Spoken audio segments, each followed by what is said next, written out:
noite. Boa noite. Prazer estar aqui, atendendo ao convite da nossa irmã Rita, irmã Cristiana, João Pedro, convite. Prazer conhecer o trabalho, parabenizar a iniciativa, já há mais de anos, mais de um ano, né? Que Deus continue abençoando vocês. Sinto-me honrado por poder participar aqui. E um prazer muito grande. Já pregamos o Evangelho há mais de 35 anos.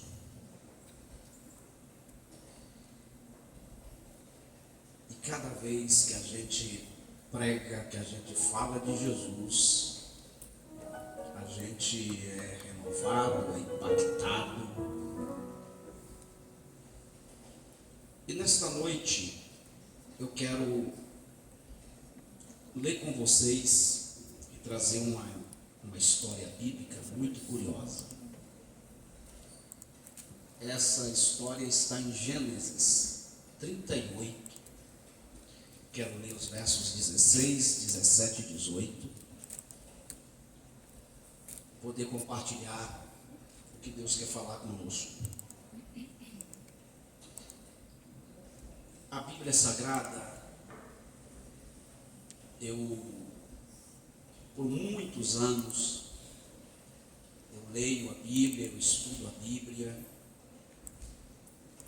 Há uns anos atrás eu lia e estudava porque eu queria conhecimento.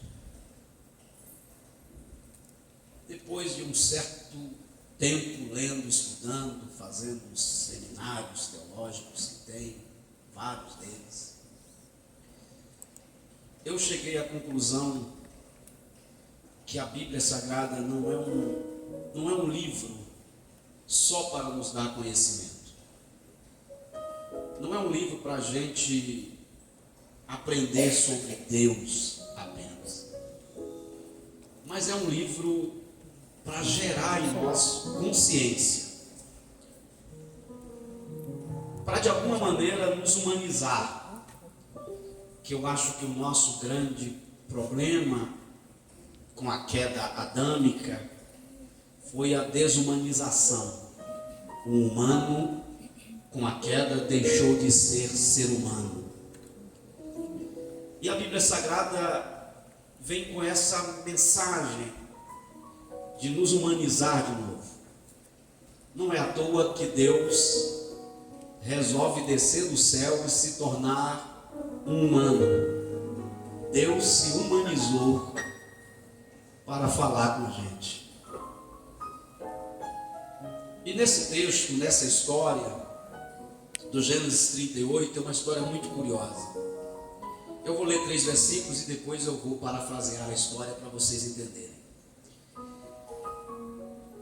Diz assim: e dirigiu-se para ela no caminho e disse: vem, peço-te, deixa-me entrar a ti, porquanto não sabia que era a sua nora.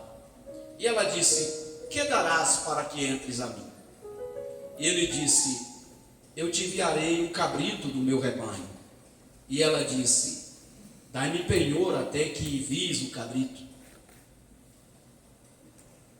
Até que me envies o cabrito. E ele disse: que penhor é que te darei? E ela disse: o teu selo, o teu lenço e o cajado que está em tua mão. O que ele entregou a ela, entrou a ela, e ela concebeu-se dele. Muito obrigado, podeis assentar. Essa é uma história muito curiosa. É uma história que aconteceu com o 4º filho de Jacó. O 4º filho de Jacó se chama Judá. Judá foi o 4º filho de Jacó com Leia. O nome Judá significa louvor, ou um homem com virtudes, um homem louvável. Esse é o significado do nome de Judá. Judá, ele tem 3 filhos, um chamado Er, um outro chamado Onã e um mais novo chamado Selá. Na cultura judaica, Judá escolhe uma esposa para o primogênito, para o Er, e escolheu uma moça chamada Tamar. E Tamar casa-se com Er, filho de Judá. Mas a Bíblia diz que Er não agradou aos olhos do Senhor e por isso ele morreu. E ao morrer, havia uma lei na época chamada Lei do Levirato. A Lei do Levirato, a palavra Levi, de Levirato, vem do significado cunhado. A lei do cunhado, a lei do Levirato. Qual era a lei do Levirato? A lei do Levirato é que se o seu irmão morrer e não tiver filhos, você é obrigado a casar-se com a sua cunhada, agora viúva, para ter filho com ela. E o filho que nascer deste casamento vai ser o herdeiro do primeiro homem, do seu irmão, no caso o Er. É ele que vai herdar tudo. Então Judá chama Tamar e casa-se com Onã, segundo filho. A Bíblia diz que Onã também não agradou o Senhor, e Onã não quer ter filhos com Tamar, porque Onã disse assim: se eu tiver filho com a minha cunhada, provavelmente é ele que vai herdar e eu não vou herdar nada. Então não vou ter filhos com ela. E diz a Bíblia que Onã também morreu. Tem o terceiro filho, Selá. O problema é que Selá é muito novo, é um adolescente ainda, e não pode casar. Então Judá chama Tamar, a sua nora, e diz a ela: vai para a casa do seu pai, e quando Selá chegar à idade adulta, eu mando te chamar e você casa com Selá. Quando Tamar veste a roupa da viuvez e vai embora para a casa do pai dela, a Bíblia diz que Judá não cumpre a sua promessa. Selá cresceu, mas Judá não manda chamar Tamar. Por quê? 2 filhos já morreu, a mulher já é quase uma viúva negra, né, irmão? Matou o primeiro, matou o segundo e tem o terceiro. Judá não quer casar o terceiro filho, Selá, com ela. Mas Tamar está esperando na casa do pai. A notícia chega que Judá esqueceu-se dela. Passado alguns anos, Judá também fica viúvo. E Judá vai cuidar das suas ovelhas, do seu rebanho, exatamente na região onde Tamar morava. Chegaram a Tamar e disseram: olha, teu sogro vai vir aqui para esses lados. Seria a oportunidade de você questioná-lo por que ele não te casou com Selá. Tamar tira a roupa da viuvez e diz a Bíblia que ela se veste, coloca um véu e se veste como prostituta. E vai para a beira da estrada esperar o sogro passar. Judá passa e vê aquela moça como uma prostituta na beira do caminho. Não reconhece porque está com o véu, mas quer se deitar com ela. Chega para a moça e diz: eu quero me deitar contigo. Ela sabia que ele era o sogro, mas ele não sabia que ela era a nora. E ela olha para ele e disse: quer se deitar comigo? E o que é que você vai me dar para deitar-se comigo? Ele disse: eu te darei o cabrito do meu rebanho. Ela disse: cadê o cabrito? Ele disse: não está aqui, mas eu mando trazer para você. Ela disse: qual a garantia, qual o penhor que tu vai me enviar esse cabrito? Ele disse: que garantia, que penhor tu queres? Ela disse: dai-me o teu selo, dai-me o teu lenço e o cajado que carrega nas tuas mãos. A Bíblia diz que ele entregou o selo, o lenço e o cajado, deitou-se com ela, foi embora. Chegando em casa, disse ao servo: volte à estrada, volte ao caminho e leve um cabrito e dê uma moça que eu encontrei no caminho. Com ela tem alguns pertences meus e você traz. O servo foi levar o cabrito, procurou e não encontrou mais a moça. Alguém disse ao servo: provavelmente o seu senhor se deitou com alguma prostituta, porque não tem nenhuma moça aqui neste caminho. O servo voltou e disse a Judá: não encontrei a moça. Judá disse: tudo bem, eu já paguei a ela. E esqueceu. Passado 3 meses, chega uma notícia na casa de Judá. A notícia é: tua nora desonrou a família. Tua nora deitou-se com algum homem e está grávida, e desonrou a tua família. Meu Deus. Olha que história que está na Bíblia Sagrada.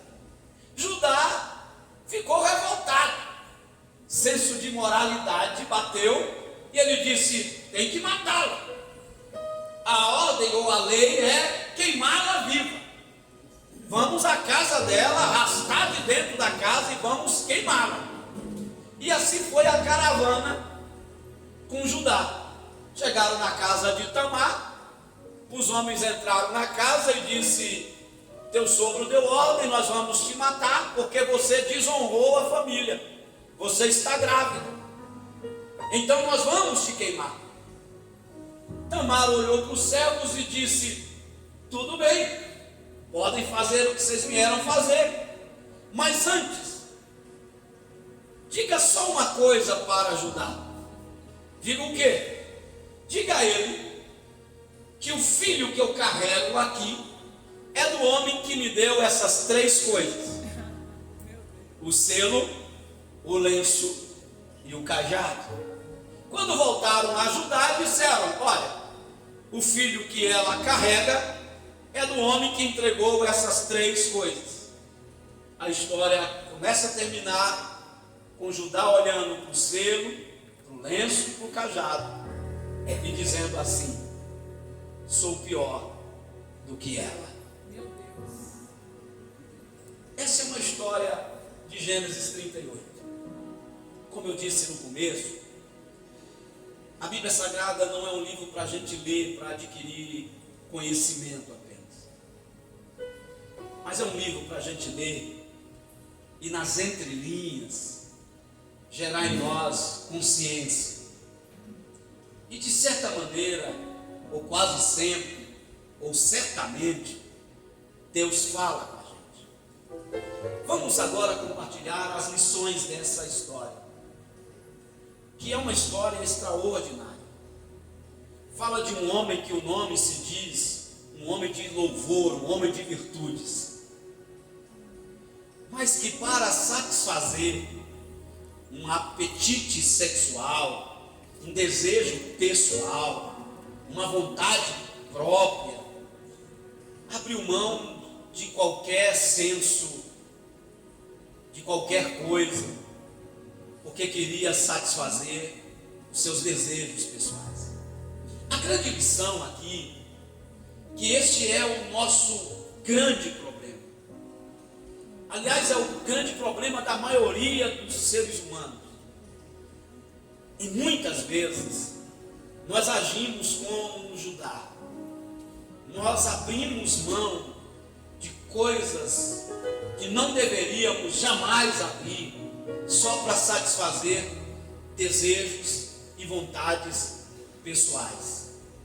Nesse caso, ele disse: eu te darei um cabrito do meu rebanho. Eu negocio com você. Nesse caso, ele negocia, e na negociação ela pede aquilo que era a coisa mais importante para ele, que era o selo, o lenço e o cajado. Mas para satisfazer os seus desejos, as suas vontades, ele não se importa em abrir mão e entrega a ela. É uma grande lição da Bíblia Sagrada para nós, de gente que abre mão de coisas importantes para satisfazer egos, para satisfazer desejos pessoais, e que não se importa o preço que isso vai custar, como isso vai atrapalhar. Tem gente que oferece o seu carneiro para satisfazer as suas vontades, e às vezes o carneiro é a família, mas oferece para satisfazer os seus desejos, as suas vontades. Oferece o carneiro, que às vezes é uma boa amizade, para satisfazer os seus desejos e as suas vontades. Resolve abrir mão de coisas que demoraram anos para se construir, para se conquistar. O grande problema aqui é que ele entrega o selo. Entregou o selo. Selo na Bíblia Sagrada fala do Espírito Santo. Selo na Bíblia tem a ver com o Espírito de Deus. É em Efésios capítulo 1, versículo 13, que Paulo diz: desde que ouvides a palavra do Evangelho, a verdade do Evangelho, a palavra da salvação, fostes selados com o Espírito Santo da promessa. Selo tem a ver com essa comunhão do Espírito de Deus.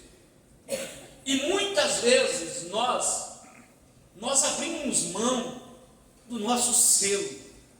Nós abrimos mão desse negócio de comunhão, que eu não sei se você tem ideia como isso é difícil de conquistar, como isso levou tempo. Essa intimidade com Deus, essa relação com Deus, esse negócio de ouvir Deus falar, esse negócio de entrar dentro de um quarto e ali sozinho, de repente Deus fala com a gente. Esse negócio de ir a uma reunião como esta e de repente sentir a presença de Deus, ouvir Deus falar, isso não é algo que se conquista da noite para o dia, e também não é algo que você deve abrir mão só para satisfazer desejos pessoais, vontades pessoais, porque isso demorou tempo, isso demorou anos. Você não conquistou isso ou não conquista isso da noite para o dia. Eu sei que nós somos uma geração online, nós somos uma geração apressada, nós somos uma geração que não temos mais tempo. Eu sei que temos aqui na nossa mão aplicativos, WhatsApp, não conseguimos mais ouvir uma mensagem normal. O WhatsApp inventou 2x, e já tem gente querendo que aumente para 4x, 2x já é quase língua estranha, e já tem gente querendo 4x, porque nós somos uma geração acelerada. A internet, se quem é da década de 90 como eu, que conheceu a internet de escada, que ligava de manhã para esse tempo funcionar no final do dia. Hoje a nossa internet, se demorar alguns segundinhos, nós ligamos para a companhia e dizemos: olha, não presta a sua internet, porque somos essa geração acelerada. E aí nós pegamos isso e atribuímos com Deus, e não é bem assim, não funciona bem assim. Porque queremos que Deus entre nesse tempo, nesse acelera o nosso, e Deus diz: não, mas comigo não é assim, comigo é todo dia, comigo é toda hora, comigo a gente vai conversando, eu vou te conhecendo melhor, eu vou falando com você e você vai me conhecendo melhor, eu vou me relacionando. Apesar de eu te conhecer tudo, mas eu dou essa chance de você se revelar para mim, de você conversar comigo. E isso demora tempo. Eu prego há 35 anos, eu sei o que eu construí de estudo, de pregação, de intimidade, de falar com Deus, de ouvir Deus, de ler um texto, ter a explicação dele. Eu não posso pegar isso e para satisfazer desejos e vontades pessoais e jogar fora e entregar, porque isso é muito difícil, é muito caro, é muito raro. E você vai construindo isso com Deus, sabe, nas suas dores, nas suas percas, nos seus desertos, Eu sei que a gente fala que deserto vai acabar, que a luta termina, e amém, glória a Deus. Mas no fundo, foram os meus desertos, foram as minhas lutas que me moldaram, que me melhoraram. Foram as minhas decepções que mexeram comigo. Eu fiz psicanálise e quando eu comecei a estudar psicanálise, alguém disse: você vai montar um consultório, pastor, você vai mexer com isso? Eu disse: não, eu não penso para ninguém isso, é porque eu quero me conhecer. E na psicologia, na psicanálise, a gente se conhece melhor. Eu disse: é só para mim me conhecer. E eu te garanto que quando eu me conheci melhor, eu me assustei. Eu vi o quão miserável, o quão podre, o quão não presto. E eu valorizei ainda mais a obra redentora de Cristo na cruz.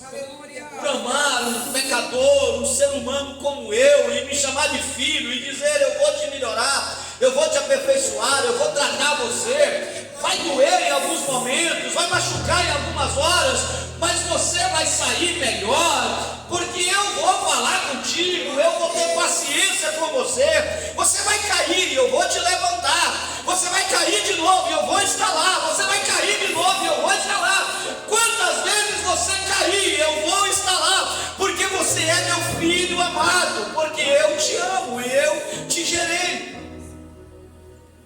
E quando você vai conhecendo isso e vai vivendo isso com Deus, você vai passando melhor os seus desertos. Você vai ler o Isaías 44, que a irmã Cristiane leu.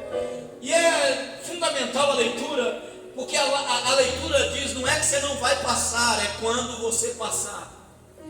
Porque uma hora vai passar. Uma hora você vai passar pelas águas, outra hora você vai passar pelo fogo. Só te dou essa boa notícia: estarei lá contigo. Quando passares pelas águas, estarei lá. Elas vão te mergulhar, elas vão querer te destruir. Você não sabe nadar, então vai quase morrer, mas eu estarei lá. E quando você achar que não tem mais fundo nesse mar, eu te levanto e te sustento e digo: eu estou aqui contigo. Isso é vida cristã, isso é vida espiritual, isso é andar com Deus, não é romântico. Não é essa ilusória, essa coisa Alice no País das Maravilhas.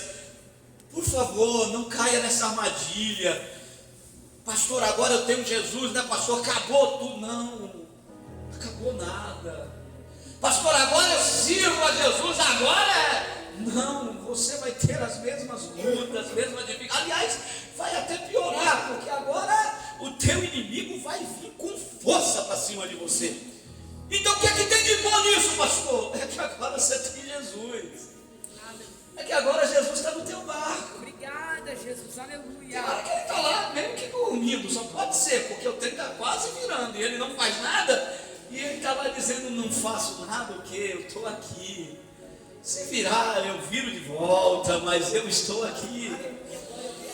Essa é a garantia, e essa é a minha relação com Deus. E você vai construindo isso com os anos, com os meses, com os tempos.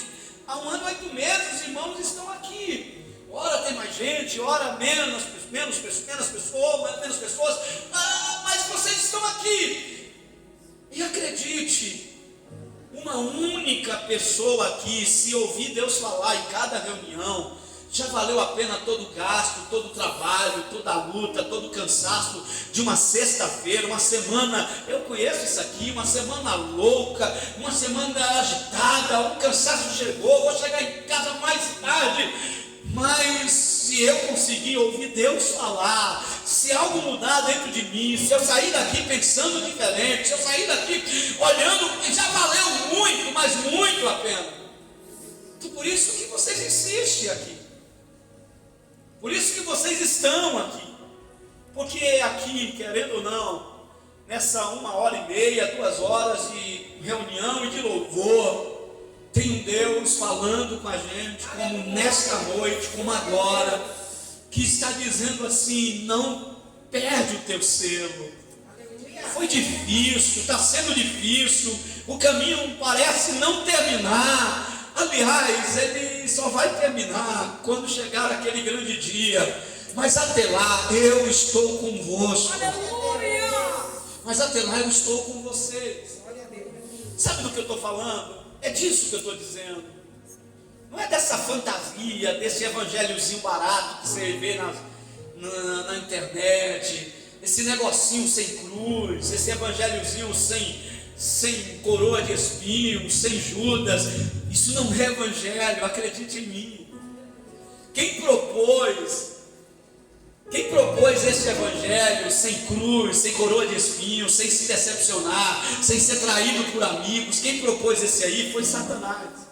O evangelho de Jesus tem cruz, tem espinhos, tem amigos que traem, tem amizades que você botava a mão no fogo e que queimou a sua mão. E o que eu faço com tudo isso? Tudo isso eu faço como o meu mestre me ensinou. Chega na noite da traição, eu digo: amigo, o que viesse fazer, pode fazer, já estou preparado. É você que decide o que você vai fazer com a sua dor. É você que decide o que vai fazer com a sua decepção. Você vai isolar num quarto e nunca mais vai ter amizades porque doeu aquela amizade que te traiu. Você acha que esse é o melhor caminho? Eu te digo: não. O ser humano não foi feito para esse ambiente. Pastor, o senhor está me dizendo então que eu devo continuar acreditando? Continue acreditando. Mas deixa eu te alertar, e vai te trair de novo. Mas continue acreditando. Porque entre traições, decepções, tem muita gente boa. Tem muita gente de Deus. Tem muita gente que te ama de verdade. Tem muita gente que é fiel a você de verdade. Tem muita gente que vale a pena. O problema é que você só está olhando quem te negou, quem te traiu, quem te decepcionou. E você está dizendo assim: não dá para confiar em ninguém. Ei, está esquecendo que tem gente boa nesse pacote.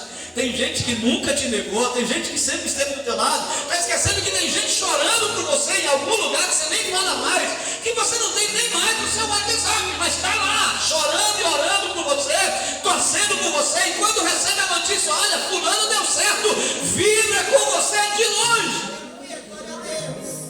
Essa é a vida. Mas se você se isolar e entrar no quarto, vai ficar depressivo, vai ficar doente, e vai ficar numa situação que eu te garanto, vai ser difícil sair. Quer um conselho? Sai desse quarto escuro, levante a cabeça e diz: quem sou eu? Eu vou me refugiar no Senhor. Foi feita a leitura do Salmo 91. Eu vou confiar no Senhor. Eu vou repousar no Senhor. Eu vou descansar no Senhor. O que acontece aqui é que ele entrega o selo para satisfazer vontades, desejos. Tome cuidado. Tome cuidado com propostas que parecem ser boas, mas no fundo elas vão arrancar coisas que dinheiro não compra. Vão tirar coisas que dinheiro não vai te devolver. Vão tirar coisas maravilhosas da sua vida. Tome cuidado com propostas que faz você fazer de alguém, de um ser humano, virar coisa. E perder essa humanização.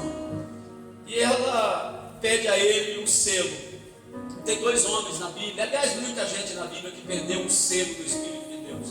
Mas tem 2 que eu quero citar para vocês. Um deles é Saul. Saul foi um grande rei de Israel. E em Samuel 13, o Senhor disse para Saul conquistar uma cidade. E o Senhor disse assim: Saul, quando conquistares esta cidade, quando você vencer, olha, não traga nada de lá. Deixa tudo lá e venha sem nada. E Saul falou com o Senhor que ia fazer isso. Só que quando Saul chegou lá e conquistou a cidade, derrotou os inimigos, tomou posse de tudo, Saul se envaideceu com a vitória. Saul pegou todos os despojos, pegou a prata, o ouro e trouxe para o seu reino, colocou na frente de todo mundo e começou a comemorar. E começou a dizer: é isso que o Senhor nos entregou, a vitória é nossa. E aí o Senhor chama Samuel e diz assim: eu acabei de rejeitar Saul. Saul perdeu o selo do meu espírito. Eu não estou mais com Saul. Essa história é curiosa, porque o que Saul fez? Saul simplesmente comemorou uma vitória. Mas a ordem de Deus era: não se envaidecer com a vitória. Não se envaidecer com a vitória. Eu tenho uma oração que eu faço sempre, preciso até fazer mais ela, que eu digo para Deus: me ajuda a vencer na hora da luta, mas também me dê sabedoria para administrar na hora da vitória. É coisa interessante, porque a gente tem tendência de, na hora da vitória, a gente tirar os pés do chão, a gente viajar na vitória a ponto de acharmos que somos importantes, que somos melhores. Quantas pessoas que são assim, quantas pessoas que perdem, tiram o pezinho no chão, quando as portas começam a se abrir, quando a vitória começa a chegar, e você que é mais próximo, você percebe, você diz assim: cuidado, não envaidece, não mude, não perde suas raízes, lembra de onde você veio, lembra quem você era. Você está com o nariz muito empinado, você já não está mais cumprimentando o porteiro, você já não estende a mão para o necessitado no chão, você cresceu demais, você já não salva ninguém. O que aconteceu com você? Envaideceu com a vitória. A soberba da vitória, ela é mais trágica do que as certas derrotas. Aliás, tem gente que certas derrotas faria muito bem para elas. O que Saul fez foi esse envaidecimento da vitória. E o Senhor disse assim: eu retirei o meu espírito de Saul. Por quê? Porque a minha glória, diz o Senhor, eu não dou a ninguém. Aleluia. Aleluia.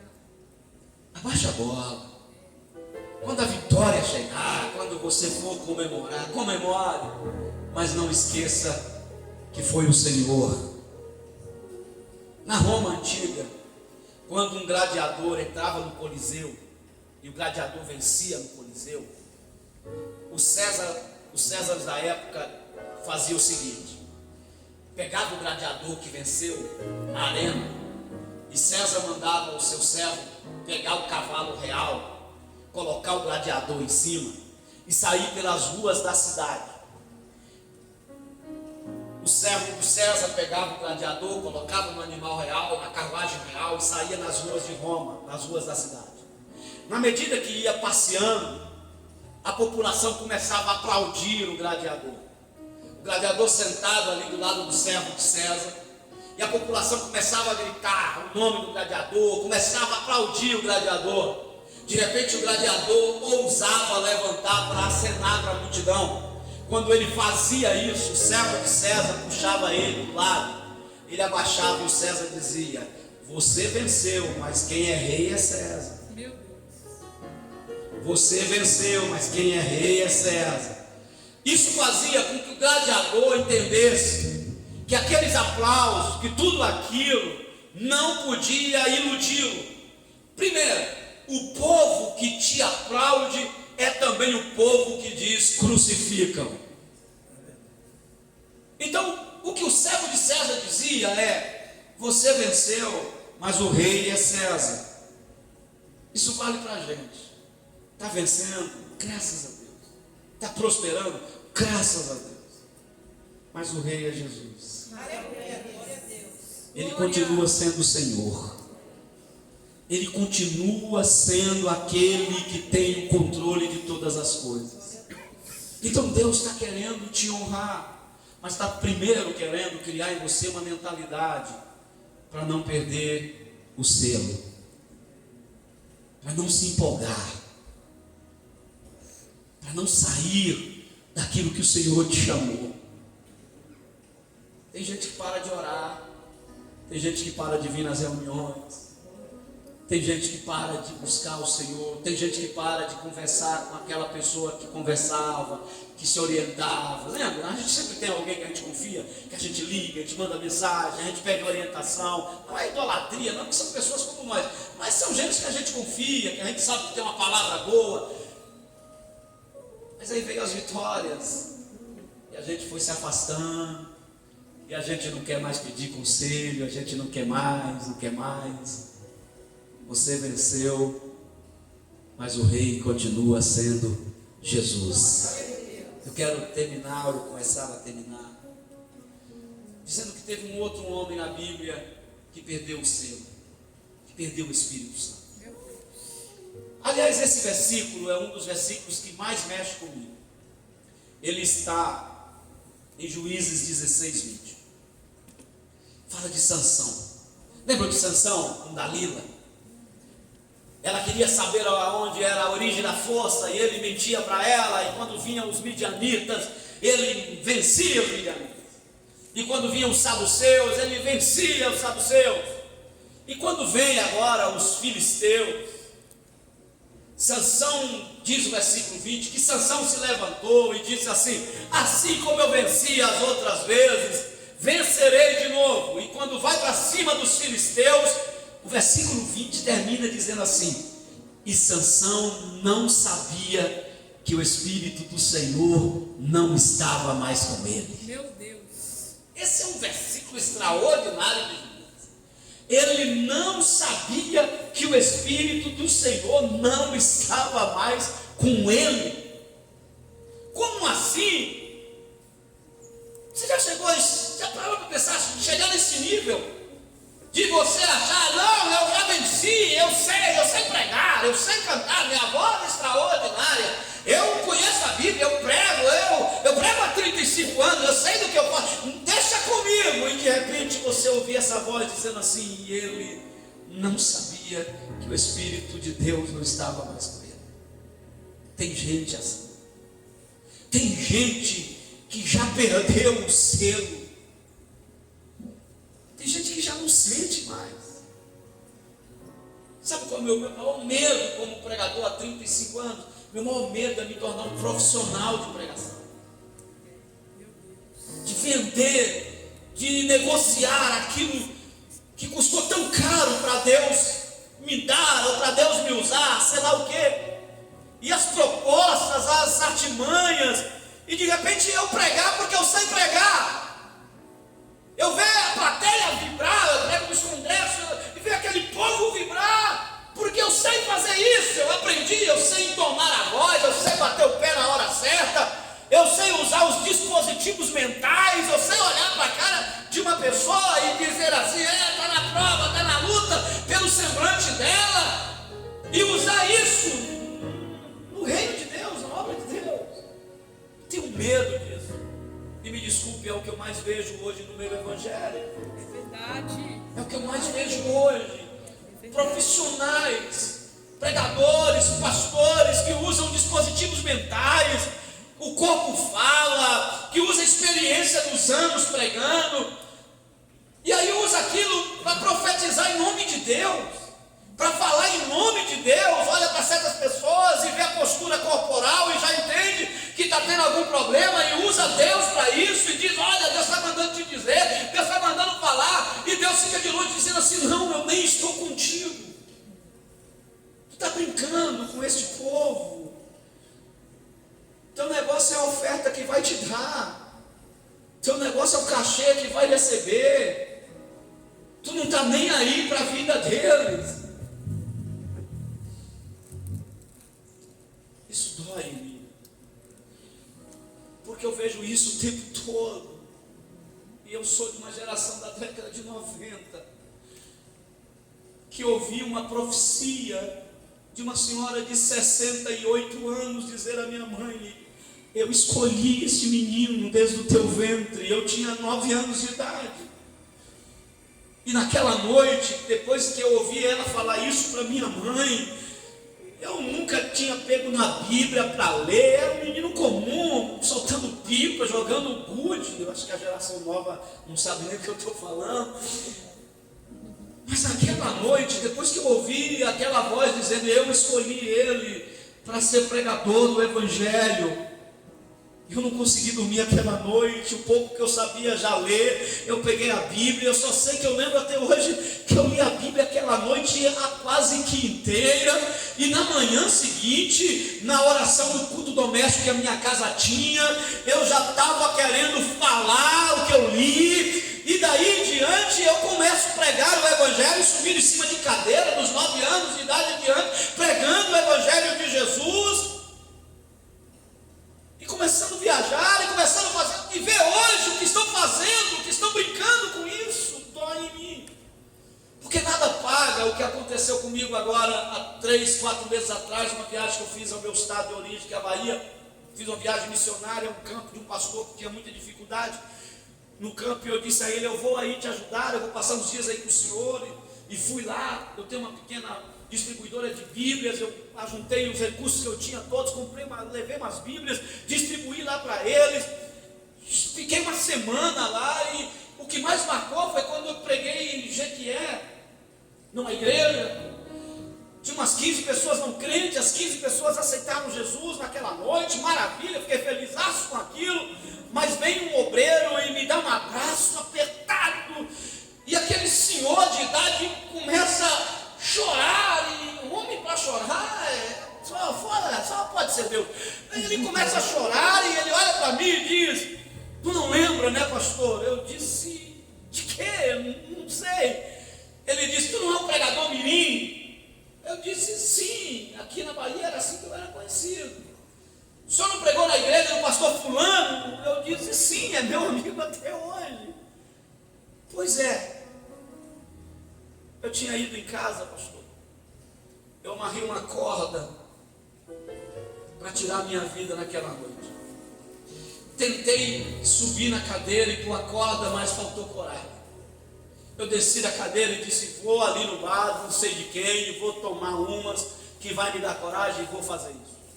Fui lá, pastor, e tomei umas, e voltei decidido agora de vez a fazer. Mas quando eu passei na frente da igreja, eu vi um menino pregando.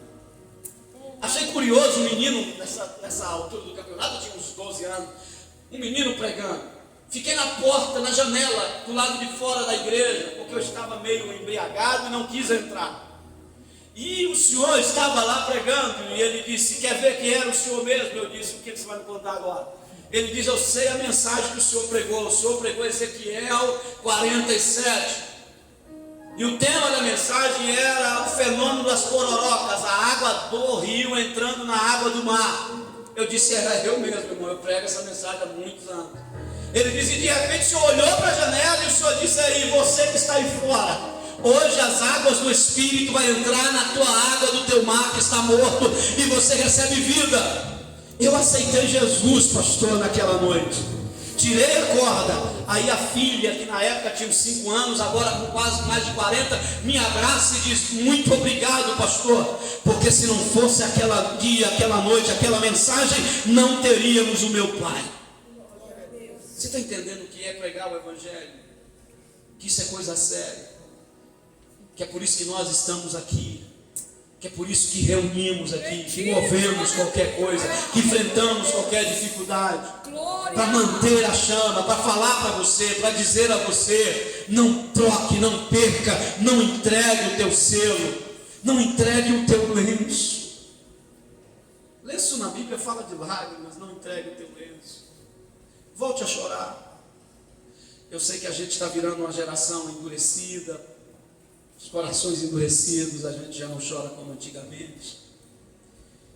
Mas volte a chorar. Porque tem vitórias tuas que você não conquista falando, mas conquista chorando. Aliás, tem hora que é bom você calar e só chorar. É bom você se isolar e só chorar. Porque você está falando e a outra pessoa parece que não está entendendo ou não quer entender. Então vai para o teu quarto chorar. Porque segundo a Bíblia, Deus tem a capacidade de pegar as nossas lágrimas e derramar como oração, como incenso suave na presença de Deus.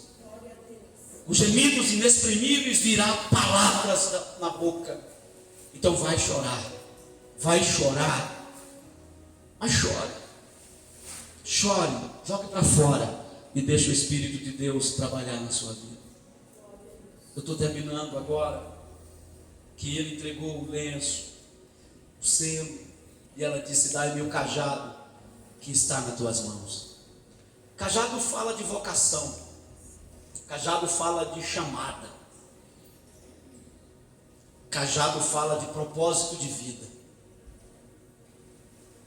Isso não é algo teu, é Deus que coloca na gente, é Deus que coloca em você. Por isso que ela não disse assim: dai-me o teu cajado, o selo e o lenço, dai-me o teu lenço, dai-me o teu selo. Mas o cajado, ela disse: dai-me o cajado que carrega nas tuas mãos. E ele entregou. Cajado fala dessa chamada de Deus para a sua vida, sua vocação, seu propósito de vida.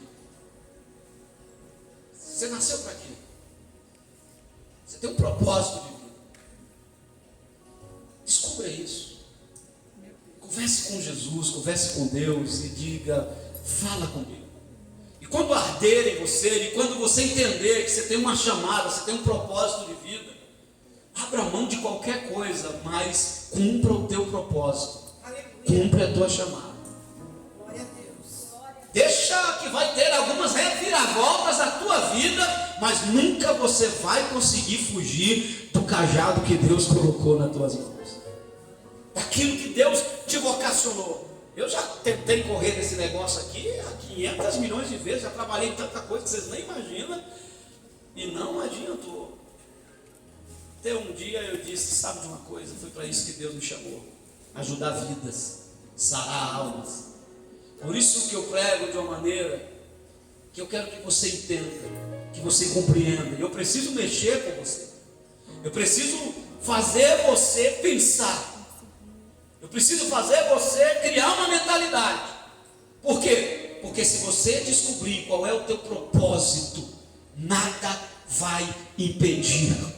E sabe essas angústias, sabe eu dou às vezes algumas palestras em algumas empresas, nesse sentido que eles chamam de motivacional, mas eu vou lá com o Evangelho de Jesus, e sabe essas angústias, sabe essas coisas que a gente fica, tira o sono da gente às vezes, é o teu chamado, é o teu propósito ardendo em você, mexendo com você, e você fica se batendo, e bate aqui, e bate ali, e Deus diz assim: você não entendeu ainda que eu te chamei, que você tem uma obra a fazer. E qual é nosso chamado, pastor?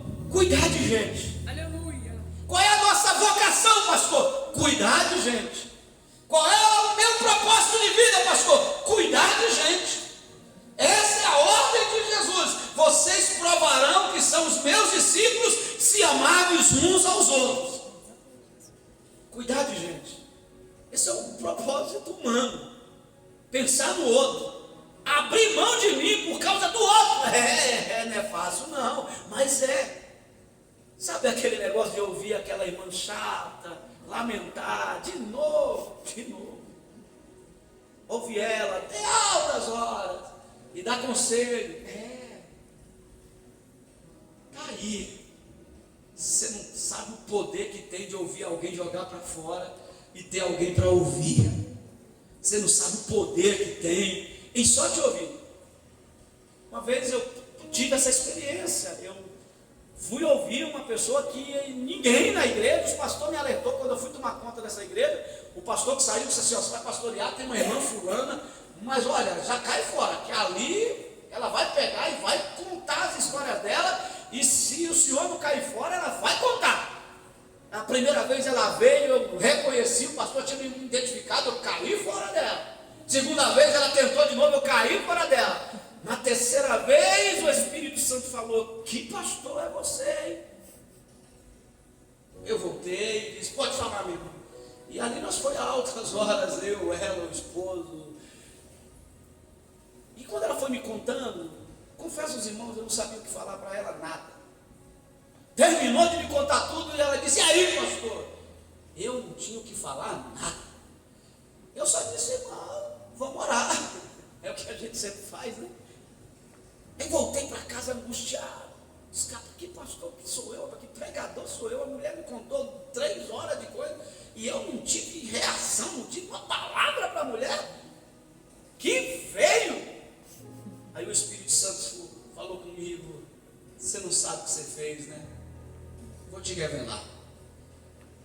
Na próxima semana o esposo dela chegou e foi no meu gabinete, e aquele baita de um homem começou a chorar e disse: obrigado, pastor.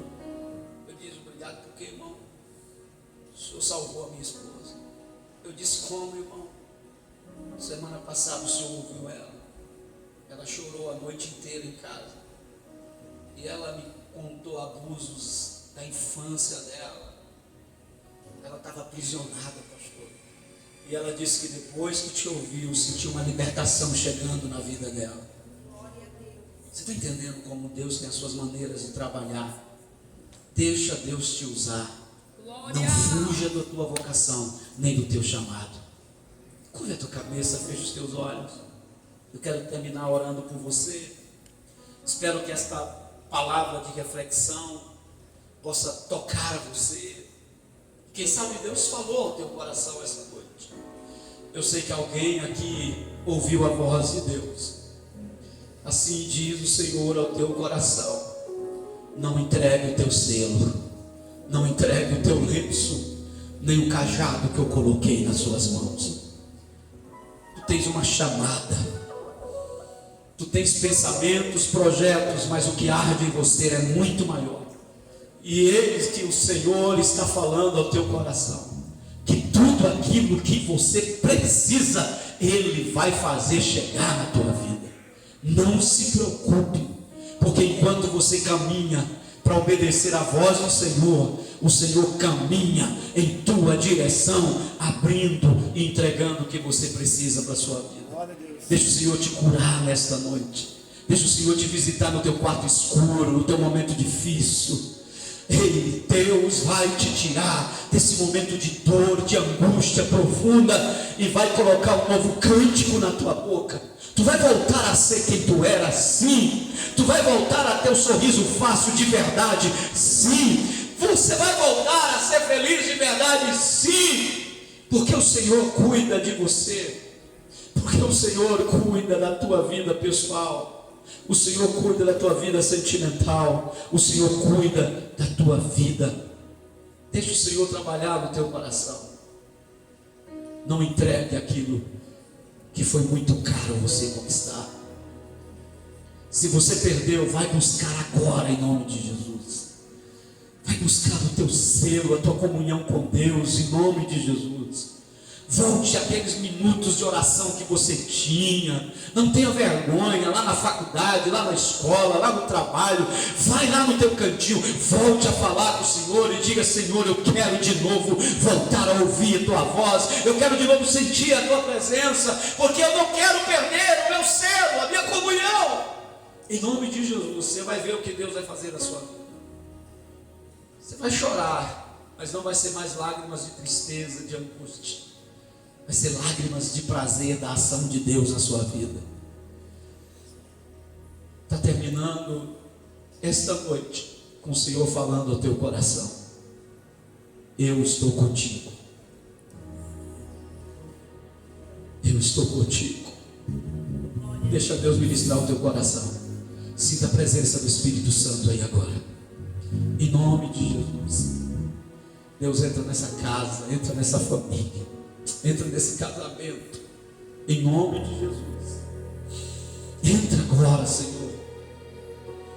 Toca agora nesse filho, nessa filha, nesse esposo, nessa esposa. Vai lá visitar este homem, Senhor. Esse homem que abriu mão do selo, do lenço, do cajado, e está lá só para satisfazer a vontade própria, a vontade pessoal. Toca lá agora, Espírito Santo, e faça voltar, faça dar meia volta nesse caminho de perdição e voltar para o caminho da paz, do lar, da família, em nome de Jesus. Deus está trabalhando ao teu favor, está renovando as suas forças aqui esta noite. Pode chorar, pode sentir a presença dele, em nome de Jesus. Que Deus abençoe. Esta é a minha palavra, deixada ao coração de vocês essa noite. Que honra, que prazer estar aqui com vocês e poder falar essas palavras em nome de Jesus. Muito obrigado. De coração. Deus abençoe.